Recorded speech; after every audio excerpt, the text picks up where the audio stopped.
mengundang umat untuk bangkit berdiri. Kita melakukan nyanyian prosesi dari PKJ 29 bait yang pertama sampai keempat, patut segenap yang ada.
Kebaktian kita berlangsung dalam nama Bapa, Anak, dan Roh Kudus.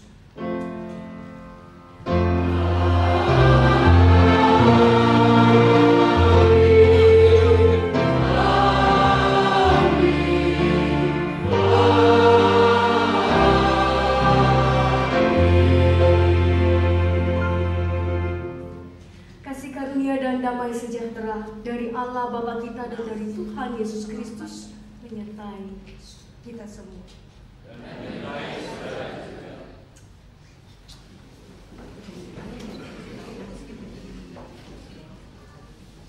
Hari ini tema kita adalah perjumpaan yang membawa hidup. Kita hari ini mau belajar bagaimana sebuah perjumpaan dengan Tuhan membawa kehidupan yang baru. Pembaharuan seperti apa yang bisa kita alami dan bagaimana cara mendapatkan pembaharuan itu. Namun sebelumnya kita kembali mau mengangkat pujian bagi Allah dari PKJ 290 bait yang pertama sampai ketiga. Kurangkai nada menjadi lagu. Amen.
Mari kita masuk di dalam pengakuan dosa.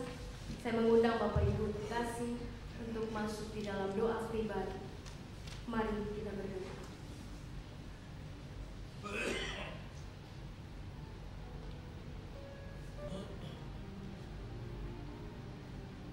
Tuhan Allah kami yang baik, kami mengucap syukur untuk hari baru yang Tuhan berikan kepada kami.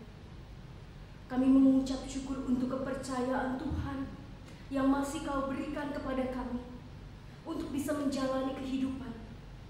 Itu semua karena Kau percaya kepada kami bahwa kami dapat melakukan apa yang baik.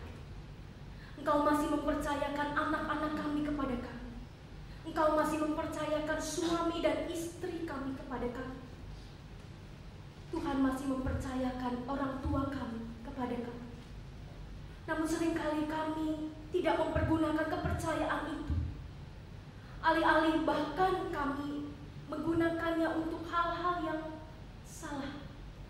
Kami menyakiti orang-orang yang dipercayakan kepada kami. Ampunilah kami Tuhan. Ampunilah kami juga Tuhan, ketika kami belum mampu mewujudkan perubahan yang nyata dalam hidup kami. Walaupun sudah lama kami mengenal Tuhan, sudah lama kami menjadi seorang Kristen, tapi nampaknya hidup kami masih sama seperti yang dulu, masih biasa-biasa saja. Ampunilah kami Tuhan, dan biarlah Tuhan hari ini Tuhan memberikan kepada kami kekuatan, memberikan kepada kami sukacita lebih, agar kami dimampukan, diberanikan, dikuatkan untuk bisa mengalami perubahan bersama dengan Tuhan setiap hari. Agar orang-orang yang ada di sekeliling kami, baik itu suami, istri, anak, orang tua, melihat perubahan nyata dalam hidup kami. Tolong kami ya Tuhan, kuatkan kami, dan biarlah hidup kami mengalami perbaikan, peningkatan. Kami semakin sempurna di hadapan Tuhan, semakin mengasihi Tuhan, dan semakin dikasihi Tuhan. Kuatkanlah kami Bapa, hanya di dalam nama Tuhan kami, Yesus Kristus, kami berdoa dan memohon. Amin. Amin.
Timotius 1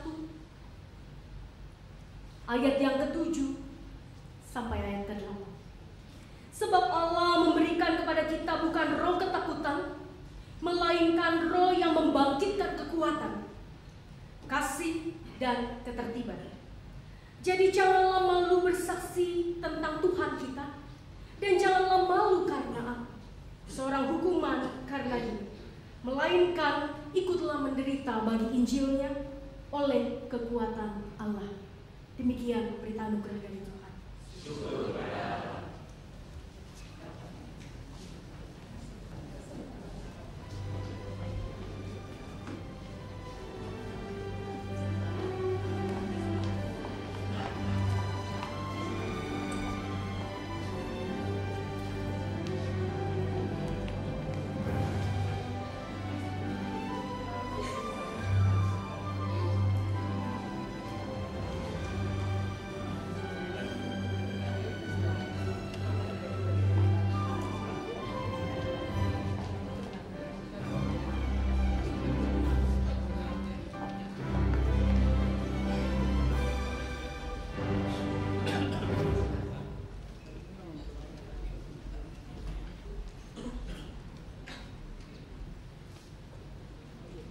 PKJ 200 kita angkat pujian Tuhan.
Dan biarlah Tuhan yang menolong kami, memberikan kepada kami kebijaksanaan dan hikmat untuk dapat mengerti dan melakukan firman.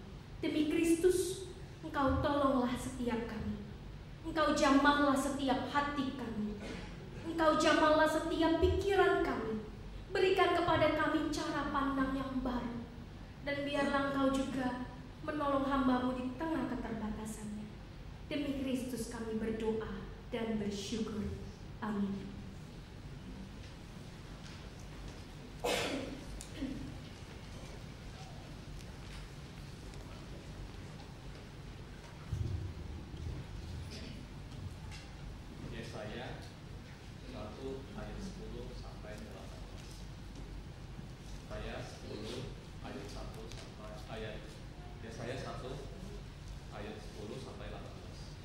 Dengarlah firman Tuhan, hai pemimpin-pemimpin manusia Sodom. Perhatikanlah pengajaran Allah kita, hai rakyat manusia Gomora. Untuk apa itu korbanmu yang banyak-banyak? Firman Tuhan, aku sudah jemu akan korban-korban bakaran berupa domba jantan dan akan lemak dari anak lembu berbuka, darah lembu jantan dan domba-domba dan kambing jantan tidak kusukai. Apabila kamu datang untuk menghadap di hadiratku, siapakah yang menuntut itu daripadamu, bahwa kamu menginjak-injak pelataran bait suciku? Jangan lagi membawa persembahanmu yang tidak sungguh, sebab baunya adalah kejijikan bagiku. Kalau kamu merayakan bulan baru dan Sabat atau mengadakan pertemuan-pertemuan, aku tidak tahan melihatnya, karena perayaanmu itu penuh kejahatan. Perayaan-perayaan bulan barumu dan pertemuan-pertemuanmu yang tetap, aku benci melihatnya. Semuanya itu menjadi beban bagiku. Aku telah payah menanggung. Apabila kamu menadakan tanganmu untuk berdoa, aku akan memalingkan mukaku. Bahkan sekalipun kamu berkali-kali berdoa, aku tidak akan mendengarkannya. Sebab tanganmu basuhlah, bersihkanlah dirimu, jauhkanlah perbuatan-perbuatanmu yang jahat dari mataku. Berhentilah berbuat jahat, belajarlah berbuat baik, usahakanlah keadilan, kendalikanlah orang jahat, kendalikanlah orang kejam, belalah hak anak-anak yatim, perjuangkanlah perkara janda-janda. Marilah, baiklah kita berperkara, firman Tuhan. Sekalipun dosamu merah seperti kirmisin, akan menjadi putih seperti salju. Sekalipun berwarna merah seperti kain kesumbang, akan menjadi putih seperti bulu domba. Demikianlah sabda Amen.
Silvanus dan Timotius, kepada jemaat orang-orang Tesalonika di dalam Allah Bapa kita dan di dalam Tuhan Yesus Kristus.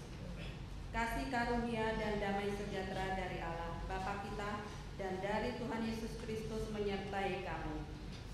Kami wajib selalu mengucap syukur kepada Allah karena kamu, saudara-saudara, dan memang patutlah demikian, karena imanmu makin bertambah dan kasihmu seorang akan yang lain makin kuat di antara kamu, sehingga dalam jemaat-jemaat Allah kami sendiri bermegah tentang kamu karena ketabahanmu dan imanmu dalam segala penganiayaan dan penindasan yang kamu derita.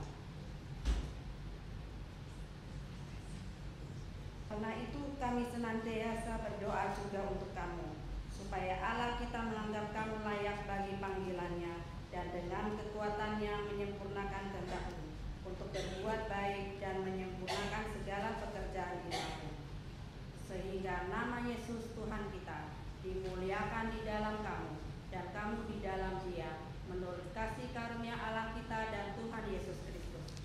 Demikianlah sabda Tuhan.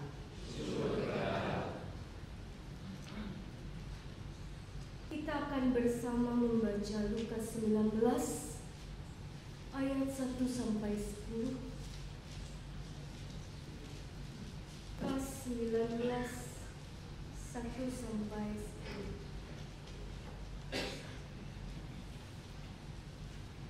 Zakeus. Yesus masuk ke kota Yeriko dan berjalan terus melintasi kota itu. Di situ ada seorang bernama Zakeus, kepala pemungut cukai, dan ia seorang yang kaya. Ia berusaha untuk melihat orang apakah Yesus itu. Tetapi ia tidak berhasil karena orang banyak, sebab badannya pendek. Maka berlarilah ia mendahului orang banyak, lalu memanjat pohon ara untuk melihat Yesus yang akan lewat di situ. Ketika Yesus sampai ke tempat itu, ia melihat ke atas dan berkata, "Zakeus, segeralah turun, sebab hari ini aku harus menumpang di rumahmu." Lalu Zakeus segera turun dan menerima Yesus dengan sukacita. Tetapi semua orang yang melihat hal itu bersungut-sungut katanya, "Ia menumpang di rumah orang berdosa." Tetapi Zakeus berdiri dan berkata kepada Tuhan, "Tuhan, setengah dari milikku akan kuberikan kepada orang miskin. Dan sekiranya ada sesuatu yang kuperas dari seseorang akan kukembalikan 4 kali lipat." Kata Yesus kepadanya, "Hari ini telah terjadi keselamatan kepada rumah ini, karena orang ini pun anak Abraham. Sebab Anak Manusia datang untuk mencari dan menyelamatkan yang hilang." Sedemikian jauh pembacaan Injil Tuhan kita Yesus Kristus. Berbahagialah kita yang membaca, merenungkan, serta melakukan.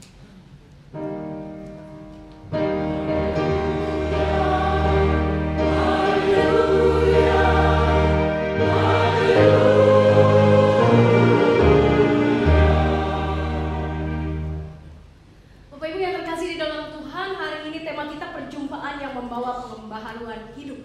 Kita mau membahas sedikit dulu dari judul, dari tema yang ada tertera di depan. Sama di liturgi, kalau Bapak Ibu sekalian membawa liturgi, mendapat liturgi di depan. Ada kata, yang pertama adalah kata perjumpaan. Asal katanya jumpa. Saya coba cari di Kamus Bahasa Indonesia, apa arti kata jumpa. Kata jumpa itu ternyata berhadapan, mata ketemu mata, ketemu langsung, itu jumpa. Lalu apalagi ya, waktu itu saya nggak sempat catat, tapi intinya adalah ngomong soal jumpa adalah face to face katanya ya, muka ketemu muka, mata ketemu mata, bisa salaman langsung. Itu definisi kata jumpa. Masalahnya jadi begini, ketika kemudian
satu lagi arti perjumpaan di dalam Kamus Bahasa Indonesia. Jadi kalau misalnya dilihat jumpa, kata jumpanya sendiri memang berjumpa secara langsung, secara harafiah, secara fisik. Tapi ternyata kata perjumpaan didefinisikan di dalam bahasa Indonesia atau diartikan dalam Kamus Bahasa Indonesia artinya mengalami. Nah, oleh karena itu sebetulnya tema ini tetap relevan buat kita. Walaupun kita nggak pernah pegang Yesus, walaupun kita nggak pernah melihat Yesus secara langsung, pegang-pegang jenggotnya, begitu ya, lihat matanya yang biru, ya. Kalau digambar-gambar kan mata Yesus kalau nggak biru hijau, abu-abu dikit coklat, jalan yang hitam, gitu ya. Tapi kita tetap bisa mengalami perjumpaan. Karena lewat bacaan kita hari ini, kita ingin disapa oleh Tuhan bahwa perjumpaan itu sesuatu perubahan, itu sesuatu yang bisa kita alami tanpa kita berjumpa secara langsung. Bapak Ibu sekalian, saya menyingkatnya jadi BBB, bukan bintang biasa. Nah, itu udah lama banget gitu ya. Tapi 3B lah, 3B. 3B, hari ini kita mau belajar tentang 3B supaya kita bisa mengalami perubahan. Dan kita 3B ini kita dapatkan dari firman Tuhan yang tadi kita baca. Yang B yang pertama adalah kita mau perhatikan dulu kisah Zakeus. Kita baca lagi sedikit kisah Zakeus. Di awal di di Lukas 19, di Lukas 19 ada ayat ketiga. Saya akan membacakan ulang buat Bapak Ibu.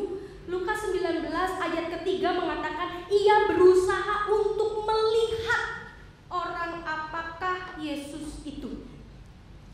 Ternyata kata melihat juga di sini adalah kata yang sangat kaya Bapak Ibu sekalian. Bukan hanya sekedar melihat pakai mata, pengen tahu gitu kan, Yesus tuh kayak gimana sih sampai manjat-manjat begitu ya. Pengen lihat doang, oh Yesus tuh begitu, bewokan gitu ya, terus pakai baju panjang gitu ya, lalu mukanya ganteng, oh ya udah terus turun lagi dari pohon. Enggak Bapak Ibu sekalian. Ternyata melihat di sini memiliki kedalaman arti yang luar biasa. Melihat di dalam bahasa Yunani-nya menggunakan kata oida atau oide. Apa artinya oida atau oide? Oida atau oide ini artinya adalah mendalami, mencari tahu. Jadi bukan hanya sekedar melihat. Kalau melihat kan ya saya melihat Bapak Ibu sekarang, ya udah gitu ya. Tapi mendalami, mencari tahu, menggali, mencari segala sesuatu pengetahuan tentang objek yang dilihat. Jadi bisa dikatakan bahwa melihat di sini adalah seperti mengobservasi, mempelajari, mencoba untuk mengenal lebih detail. Itu arti kata oida. Dan yang dialami oleh Zakeus memang dia bukan hanya pengen lihat orang seperti apa Yesus, rambutnya segimana, warnanya apa. Dia bukan hanya sekedar ingin melihat itu, tapi dia ingin melihat dan mengalami Yesus sampai dia rela naik pohon. Dia ingin mengenal. Orang bilang Yesus itu raja, orang bilang Yesus itu Mesias, orang bilang itu Yesus Tuhan. Banyak mukjizat yang diberikan, dibuat oleh Yesus. Kayak apa sih Yesus tuh? Kok bisa dia bikin mukjizat? Dia pengen tahu. Ada rasa ingin mengenal, ada rasa ingin untuk mendalami siapa Yesus. Itu hal yang pertama yang harus kita lakukan. Bukan hanya ingin melihat Yesus. Banyak dari orang Kristen, saya nggak pernah lihat Yesus, saya nggak pernah mengalami Tuhan. Masalahnya bukan kita hanya menunggu secara pasif Tuhan datang pada kita dan kita melihat, oh itu Tuhan. Tapi ada usaha.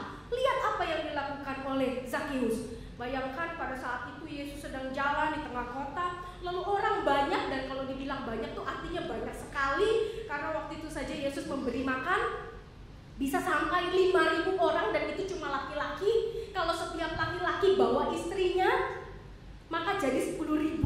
Kalau anaknya juga ngintil, jadi kalau anaknya satu ya jadi 15.000. Nah kalau anaknya 5 ini persoalan jadi jauh gitu ya, jadi banyak sekali. Tapi bayangkan ketika orang padat segitu banyak, Zakeus yang memang tubuhnya ini pendek, dia mencari pohon di sana. Bapak Ibu sekalian, kalau Bapak Ibu sekalian pernah ke Israel, saya nggak pernah, tapi pernah lihat foto-foto kalau lihat di internet begitu ya, itu kan gersangnya pohon tuh jarang gitu ya.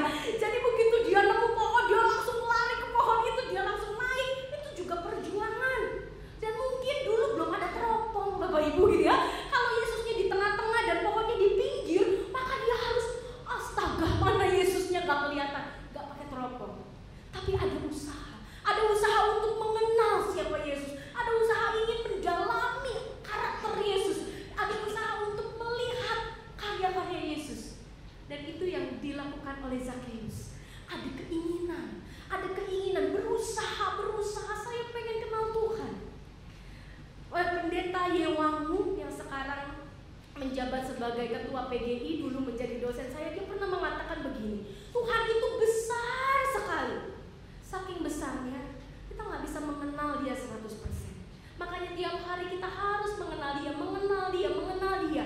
Karena Tuhan yang terlalu besar itu tidak akan mampu dimengerti oleh kita yang sangat-sangat terbatas. Jadi kalau kita hanya secara pasif, nah yaudah nanti Yesus datang, gak bisa. Tuhan ingin kita mencari dia, Tuhan ingin kita mengenal dia, Tuhan ingin kita mendalami dia lewat doa, lewat saat teduh, lewat pengalaman-pengalaman spiritual, lewat pengalaman-pengalaman menyakitkan, lewat pengalaman-pengalaman yang menjatuhkan, lewat pengalaman-pengalaman yang membuat kita menangis. Tuhan ingin kita mengenal di situ. Bukan hanya lewat pengalaman yang sukacita, yang menyenangkan, karena kalau sukacita biasanya lupa sama Tuhan. Ingatnya makan-makan. Itu normal. Namanya manusia kalau lagi sukacita kayak ulang tahun begitu ya. Lalu ada syukuran, pasti ujungnya makan. Jarang kemudian kita datang dulu ke gereja, duduk berdoa, mengatakan terima kasih Tuhan. Jarang dilakukan. Biasanya langsung makan-makan. Tuhan ingin kita punya usaha untuk mengenal dia. Tuhan ingin kita mengejar dia, mengejar hadirat Tuhan, mencari apa maunya Tuhan, apa kehendak Tuhan. Itu kata melihat, mengobservasi, diteliti, dikenal lebih dalam lagi. Lalu yang kedua, masih di dalam Lukas 19, B yang kedua adalah, yang tadi pertama B, berusaha melihat dalam artian yang luas begitu ya, mendalami, mengenal, mencari tahu lebih banyak, mendapatkan pengetahuan, akhirnya mendapat pengertian tentang Tuhan, pengertian akan kasih-Nya, akan perbuatannya, akan pengampunannya dan lain sebagainya. Yang kedua adalah B yang kedua. B yang kedua berani berjanji. Nah, ini kalau manusia gampang. Berani saya janji. Cuman janjinya dalam hati. Gitu ya. Bapak Ibu, kalau misalnya kita berjanji, Tuhan saya berjanji saya mau sabar. Cuman, tapi ini cuma antara saya dan Tuhan ya. Gitu ya. Jangan bilang-bilang istri saya, jangan bilang-bilang anak saya. Nanti kalau anak saya tahu saya mau belajar sabar, dia bikin saya nggak sabar. Nah, loh gitu ya. Tapi Bapak Ibu sekalian, itu bukan janji yang akan dapat dilakukan. Kalau kita berjanji hanya antara Tuhan dan saya, kan between us aja Tuhan, gitu ya. Yang penting Tuhan tahu, saya tahu, gitu ya. Tapi ya itu, karena Tuhan tahu dan saya tahu doang, yang lain gak tahu, akhirnya kita tidak terpacu untuk melakukannya.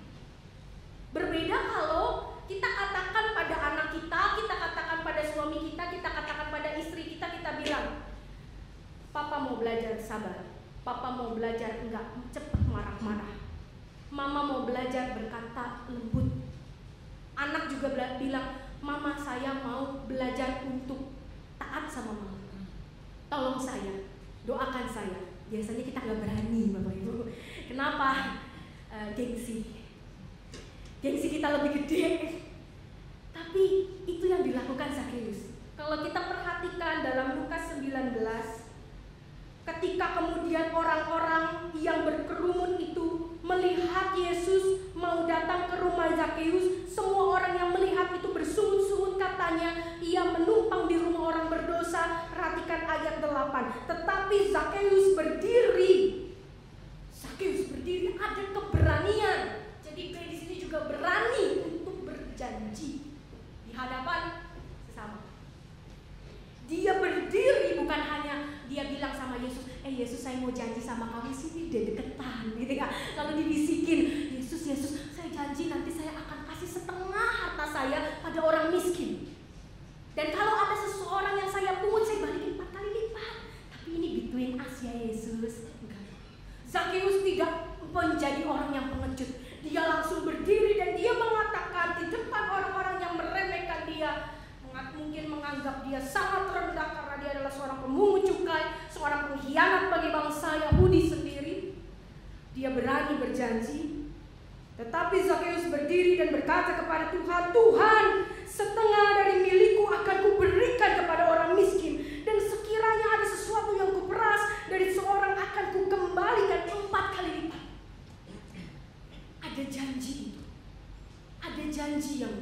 Zakeus berikan.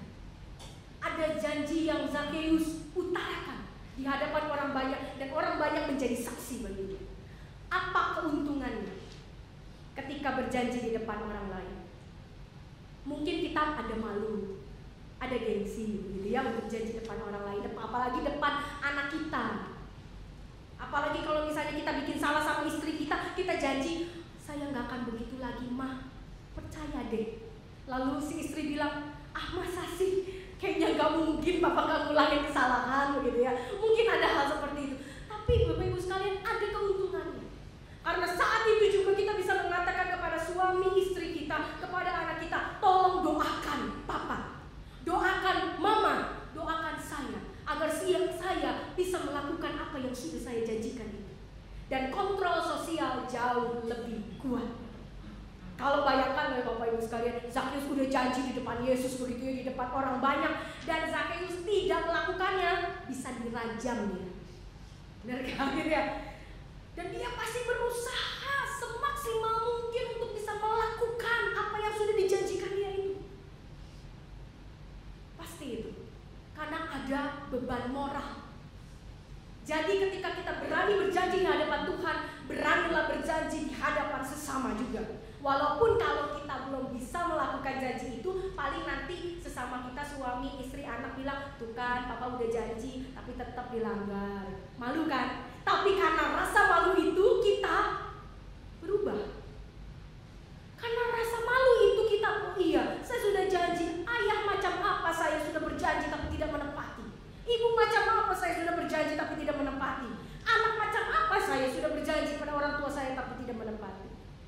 Ada rasa malu, dan rasa malu itu baik loh ini sekali. Berani berjanji di hadapan sesama, berani berjanji di hadapan orang-orang yang kita kasihi, berani berjanji di depan orang-orang yang mungkin juga membenci kita, dan lakukan, buktikan kepada mereka. Dan yang ketiga, B yang ketiga, bukan hanya berjanji, tapi berani melakukan dengan setia. Depannya berani semua B. Bedanya belakangnya beda-beda, tapi akhirnya sama aja ini Maya. Yang tadi berani melihat, berani mendalami. Yang kedua adalah berani berjanji. Yang ketiga adalah berani melakukannya dengan setia. Kalau melakukan cuma 1 kali, nggak aci. Kalau melakukan cuma 2 kali, masih belum aci. Oh, aci itu apa ya? Aci tepung ya. Belum bahasa apa saya ini yang belum apa ya namanya ya? Belum sah. Belum bisa dibilang sudah bisa melakukan. Kalau cuma 1-2 kali. Tapi kalau 10 kali, 20 kali, 30 kali, disitulah kesetiaan kita dibuktikan. Bahwa memang saya setia. Bahwa memang saya bertekad melakukan. Berani melakukannya dengan setia. Zakeus ketika kemudian berjanji depan Tuhan, Tuhan gak bilang, Zakeus, jangan cuma ngomong doang ya, gitu ya. Tuhan gak bilang begitu Bapak Ibu sekalian. Yang dia katakan apa? Yang dia katakan, hari ini telah terjadi keselamatan kepada rumah ini karena orang ini pun anak Abraham. Apa artinya? Artinya Yesus melihat kesungguhan Zakeus. Beda dengan ketika Yesus misalnya bercakap dengan orang Farisi. Yesus, kalau Injil kita suka memberi catatan gitu ya.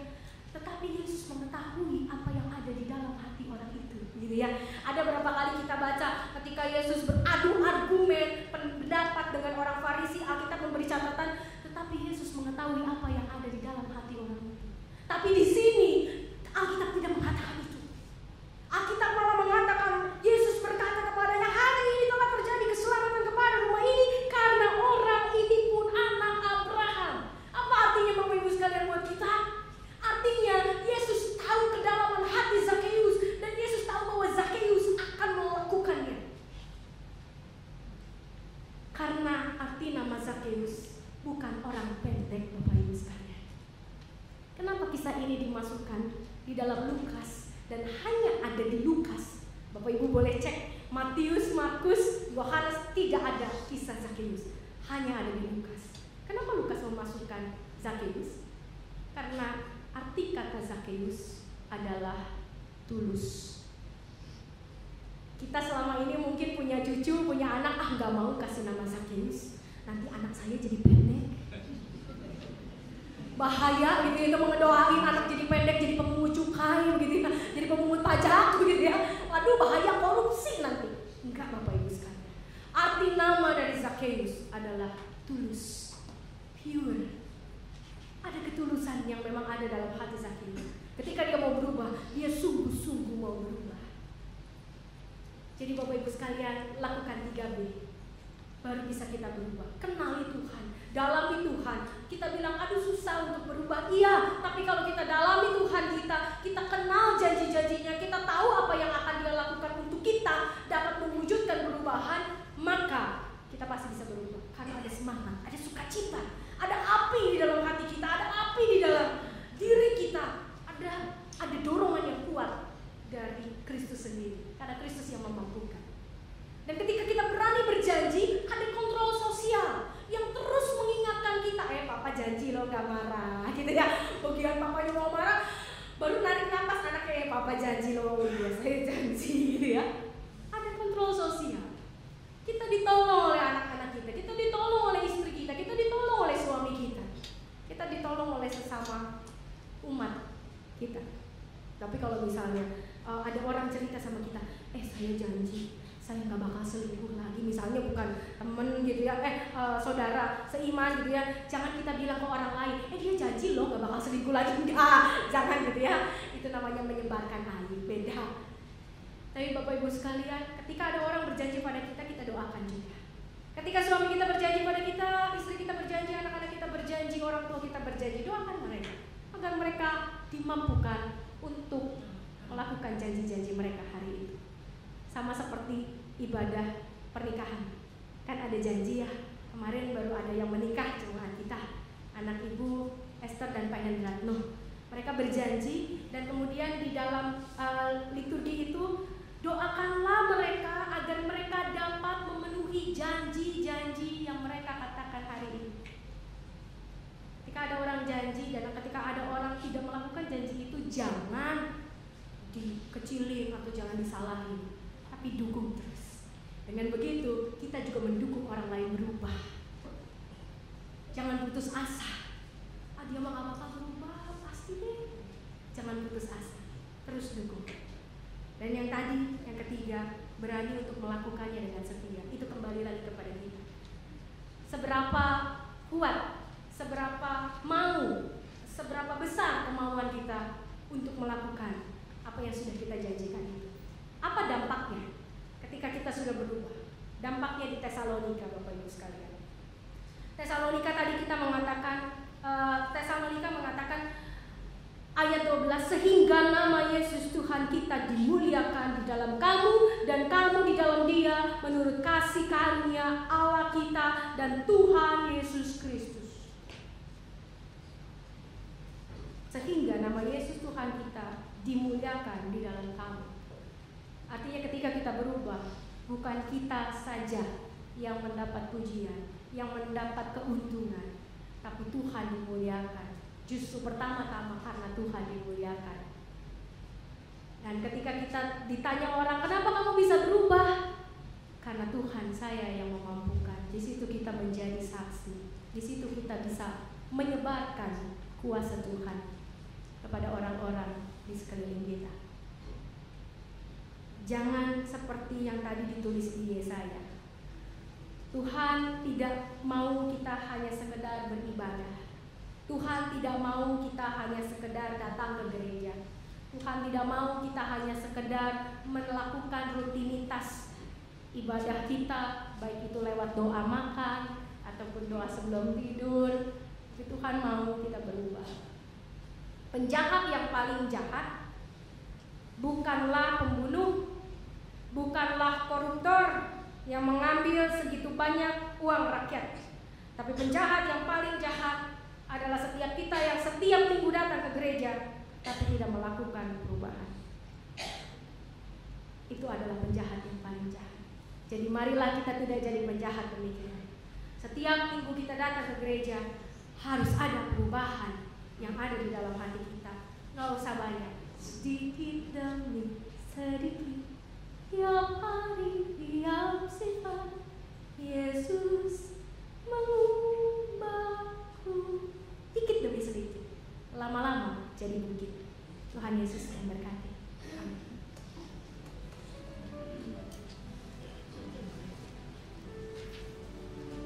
Saat teduh bagi kita semua.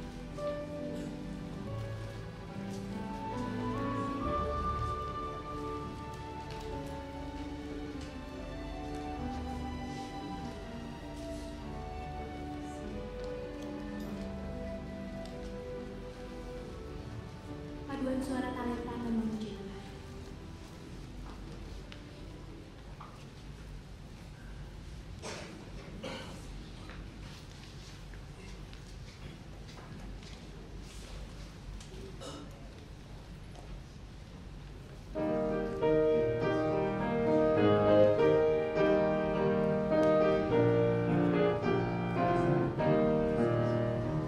Engkau Tuhan melayani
Tuhan, kami mengucap syukur untuk kebaikan Tuhan bagi kami. Senantiasa Engkau memberikan kepada kami kesempatan untuk berubah. Dan hari ini kami belajar dari seorang Zakheus bahwa ia adalah sungguh anak Tuhan yang mau mengenal Engkau, mau berusaha walaupun susah, walaupun payah, walaupun rasanya Tuhan sulit untuk dijangkau. Tapi ada usaha dari seorang Zakheus yang membuktikan kepada orang-orang di sekelilingnya bahwa dia anak Tuhan yang bersungguh-sungguh. Kami juga bersyukur Tuhan bahwa hari ini kami bisa bersama-sama di tempat ini dengan keluarga kami. Dan biarlah mulai hari ini kami juga terus bertekad untuk mengadakan perubahan, baik dari dalam diri kami sendiri maupun dari setiap anggota keluarga kami. Ajar kami mendoakan setiap anggota keluarga kami agar mereka juga mengalami perubahan-perubahan besar dalam kehidupan mereka, dimulai dari perubahan-perubahan kecil, dari perubahan-perubahan sederhana. Dan biarlah Tuhan kami dengan setia mendukung mereka, kami dengan setia menopang mereka, karena tanpa mereka kami pun tidak bisa berubah. Tanpa kami, mereka pun tidak ada semangat untuk berubah. Dan biarlah Tuhan, kami terus menggantungkan diri kami kepada Tuhan. Kami terus berharap kepada Tuhan dan memohon pertolongan dari Tuhan, agar perubahan yang telah terjadi terus menjadi semakin baik, tidak berubah menjadi buruk kembali. Terima kasih ya Bapak, bila pada hari ini kami juga bersama-sama mau berdoa untuk jemaat kami secara khusus di tempat ini. Kami berdoa untuk setiap kami yang mengalami kesulitan, pergumulan hidup, mengalami sakit, penyakit. Kiranya Tuhan yang mau menolong kami, memberikan kami kekuatan dan pengharapan, agar kami tidak putus asa, agar kami tidak berhenti untuk mengasihi Tuhan, agar kami tidak berhenti untuk bisa memberikan yang terbaik kepada Tuhan, walaupun banyak hal yang kami pikirkan, banyak hal yang kami hadapi membuat kami terpuruk. Tapi karena kami yakin Tuhan tidak akan pernah membuat kami jatuh sampai tergeletak. Tuhan akan angkat kami, Tuhan akan tolong kami pada waktu Tuhan. Dan biarlah kami juga mau berdoa Tuhan hari ini secara khusus untuk Oma kami terkasih, Oma Ong Bunyo, yang di masa tuanya ini mengalami sakit, penyakit. Tuhan tolong dia, berikan dia kekuatan, berikan dia sukacita dari Tuhan, agar dia tidak mudah putus asa, agar dia tidak menyerah pada kehidupannya. Dan biarlah Tuhan juga kuatkan anak-anaknya, kuatkan cucu-cucunya yang merawat dia, yang mencoba untuk terus mendampingi dia. Berikan kesabaran dan pengharapan. Kami tahu Tuhan izinkan penyakit datang di dalam keluarga kami, pada diri kami sendiri, bukan supaya kami semakin menjauh dari Tuhan, bukan hanya sekedar untuk menguji iman kami ketika kami mengalaminya, tapi itu adalah bentuk kasih karunia Tuhan, karena Tuhan mengasihi setiap kami. Tuhan ingin kami mengalami Tuhan, dan lewat sakit penyakit sekalipun kami percaya kami bisa berjumpa dengan Tuhan, kami bisa mengalami Tuhan. Dan biarlah Engkau yang memberikan kekuatan. Tuhan, kami juga mau berdoa Tuhan untuk Ibu Susanti yang juga di dalam keadaan pemulihan dari sakit penyakit. Kiranya Tuhan yang mau menolong beliau, memberikan beliau kesembuhan yang sempurna, yang total Tuhan, lewat pengobatan yang sedang ia jalani. Kiranya Tuhan yang juga memberikan dia pemulihan yang baik, agar dia dapat juga datang bersama-sama dengan kami di tempat ini beribadah. Dia bisa merawat cucunya, bisa merawat suaminya, dan kiranya Tuhan juga yang memberikan kesabaran kepada beliau agar beliau tetap juga merasa sukacita. Terima kasih Tuhan, kami juga mau berdoa untuk setiap para lansia di tempat kami, mereka yang sudah masuk dalam usia yang indah. Kami tahu bahwa banyak hal yang dialami oleh sahabat-sahabat saudara-saudara kami ini, baik itu sakit penyakit karena tubuh yang semakin lemah, karena tubuh yang semakin menua. Tapi biarlah Tuhan Engkau yang memberikan mereka pertolongan, kekuatan setiap hari. Engkau ingatkan mereka bahwa Engkau adalah Allah yang dekat, Engkau adalah Allah yang peduli, bahwa Engkau akan selalu bersama dengan mereka sampai memutih sekalipun rambut mereka. Engkau tidak pernah meninggalkan mereka. Dan biarlah Engkau yang memberikan kekuatan mereka untuk menghadapi setiap persoalan hidup mereka bersama dengan anak-anak, cucu-cucu, dan jadikanlah mereka berkat. Walaupun usia mereka sudah lanjut, tapi biarlah mereka tetap bisa menjadi berkat. Karena mereka masih ada di tengah dunia ini, karena Tuhan masih mempercayakan hal-hal yang baik untuk mereka lakukan. Tuhan, hari ini kami juga mau berdoa untuk pemilihan penatua baru. Kiranya Tuhan yang mau menolong agar setiap kami yang Tuhan pilih sungguh dapat menjalankan panggilan ini, bisa menjawab panggilan ini dengan kekuatan dari Tuhan sendiri juga. Engkau yang memilih dan Engkau yang berbicara di dalam setiap hati jemaat kami yang terpanggil dan yang Tuhan panggil untuk menjadi seorang penatua. Dan biarlah ia juga dapat terus melayani Tuhan. Buat rekan-rekan penatua kami yang akan turun juga tetap bisa melayani Tuhan walaupun sudah tidak menjabat sebagai penatua. Tapi biarlah mereka dapat melayani Tuhan di tengah keluarga mereka, di kantor mereka, dimanapun Tuhan menempatkan mereka. Kami juga mau berdoa Tuhan untuk bangsa dan negara kami, khususnya dalam rangka pemilu 2014. Banyak hal Tuhan yang masih buram bagi kami. Kami tidak tahu partai mana yang harus kami pilih. Kami tidak tahu tokoh yang mana yang paling baik menjadi seorang pemimpin. Tapi biarlah kami juga berdoa bagi mereka. Kami berdoa Tuhan munculkan seorang pemimpin yang layak untuk memimpin bangsa ini, membawa bangsa ini ke arah yang lebih baik. Jangan biarkan kami menjadi warga negara yang pasif, menjadi warga negara yang memilih untuk menjadi golput, tidak mau memilih dan memberikan hak pilih kami, karena begitu kecewanya kami terhadap pemerintah kami. Kami tahu Tuhan tetap bisa pakai kami umat-Mu, orang-orang percaya, untuk terus berdoa, untuk terus memohon, untuk terus meminta kepada Tuhan memberikan kepada kami pemimpin-pemimpin yang bertanggung jawab, yang mengasihi Tuhan dan mengasihi bangsa ini. Terima kasih ya Bapak. Kami juga mau berdoa untuk gereja-gereja, baik itu GKI maupun gereja-gereja Protestan, Katolik, Pentakosta yang ada di Indonesia. Berkatilah mereka dan biarlah mereka juga terus mengalami perubahan di dalam Tuhan agar dunia ini semakin baik. Karena gereja-gereja merupakan perpanjangan tangan Tuhan untuk bisa membawa kerajaan Allah turun ke bumi.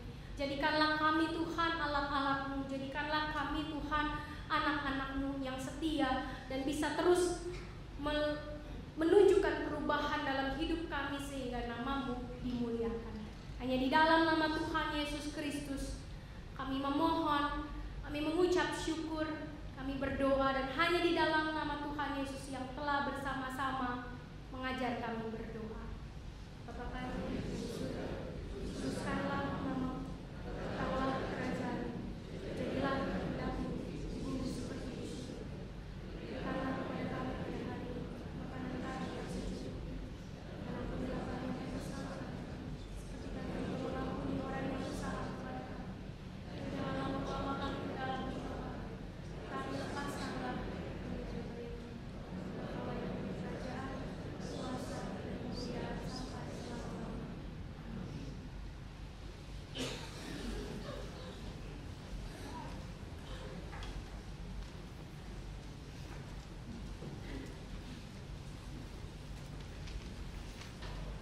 Jemaat yang terkasih, saatnya kita memberikan persembahan dengan kita mendengar firman Tuhan dari 1 Tawarik 16 ayat yang ke-29.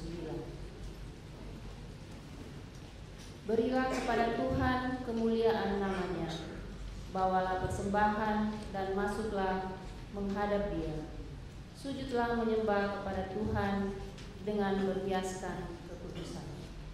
Jemaat sekalian, sementara kami persembahan dijalankan, kita memuji Tuhan dari PKJ 274 bait pertama sampai ketiga.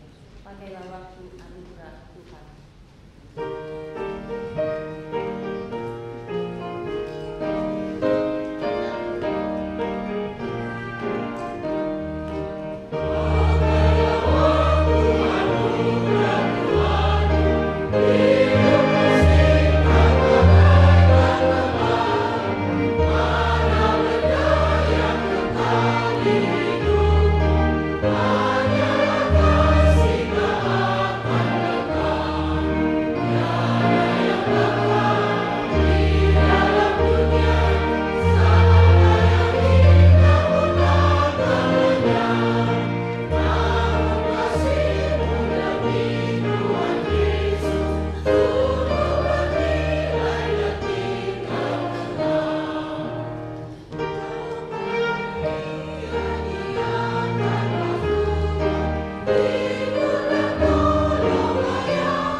Tuhan Allah Bapa di surga, sungguh kasih-Mu yang sungguh bernilai dan tinggal tetap di dalam kehidupan kami.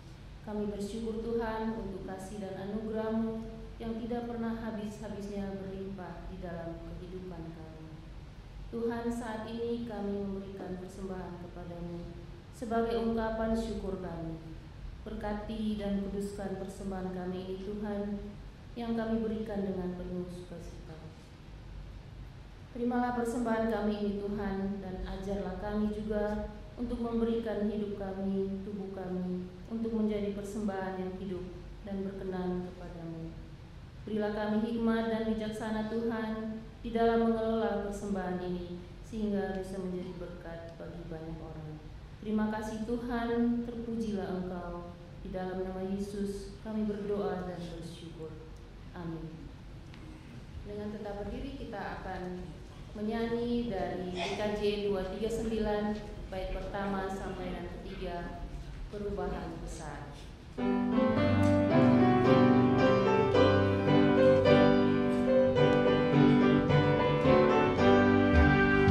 Perubahan besar di hidup aku sejak Yesus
Tuhan.